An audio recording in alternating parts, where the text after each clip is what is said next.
മഹാത്മാഗാന്ധിയുടെ 141ാമത് ജയന്തി ദിനമായ ഇന്ന് കേരള പ്രദേശ് ഗാന്ധി യുവമണ്ഡലത്തിന്റെ നേതൃത്വത്തിൽ കൊല്ലത്ത് പ്രസ് ക്ലബ്ബ് മൈതാനത്ത് നിന്നും തിരുവനന്തപുരത്തേക്ക് സർവമത പ്രാർത്ഥനാ സംഗമ പ്രയാണം ആരംഭിച്ചു.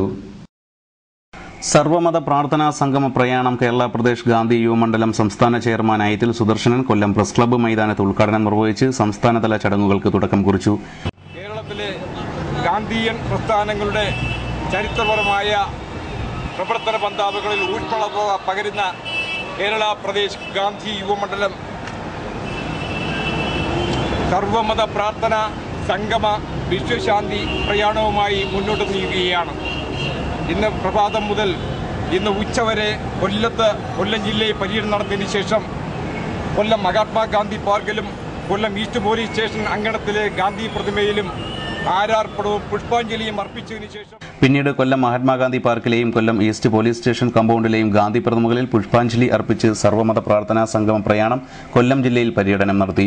തിരുവനന്തപുരം ജില്ലയിൽ പ്രവേശിച്ച് പര്യടനം നടത്തി തിരുവനന്തപുരം പാളയം രക്തസാക്ഷി മണ്ഡപത്തിലും കിഴക്കേക്കോട്ട ഗാന്ധി പാർക്കിലും എത്തിച്ചേർന്ന് സർവമത പ്രാർത്ഥനാ സംഗമ പ്രയാണം തിരുവനന്തപുരം പാളയം രക്തസാക്ഷി മണ്ഡപത്തിലും ഗാന്ധി പാർക്കിലെ ഗാന്ധി പ്രതിമയിലും പുഷ്പാഞ്ജലി അർപ്പിച്ചു. കൊല്ലം ചിന്നക്കട പ്രസ് ക്ലബ്ബ് മൈതാനത്ത് നടന്ന ഉദ്ഘാടന ചടങ്ങിൽ കേരള പ്രദേശ് ഗാന്ധി യുവമണ്ഡലം ജില്ലാ ചെയർമാൻ ചേരൂർ പ്രസന്നൻ, സംസ്ഥാന വൈസ് ചെയർമാൻ കോലത്ത് മോഹനൻപിള്ള, ജില്ലാ സെക്രട്ടറിമാരായ ചന്ദനത്തോപ്പ് നിസാമുദ്ദീൻ, യഹിയ, ഓറിയിൽ ഫോൺസൈക്ക, എസ് സുരേഷ്, ടി മാർട്ടിൻ, മണലിൽ ബിജു വാമദേവൻ, മുണ്ടേക്കൽ ചന്ദ്രബാബു, ചാലിയിൽ വി എൽ ജോസ്, അഷ്റഫ് മുസ്ലിയാർ, സ്വാതന്ത്ര്യസമര സേനാനി വേലിക്കുട്ടി എന്നിവർ സംസാരിച്ചു. ഉപനിഷത്ത് വിദ്യാഭവൻ സെക്രട്ടറി പി ഗോപാലകൃഷ്ണൻ ദേശീയോദ്ഗ്രഥന പ്രതിജ്ഞ ചൊല്ലിക്കൊടുത്തു.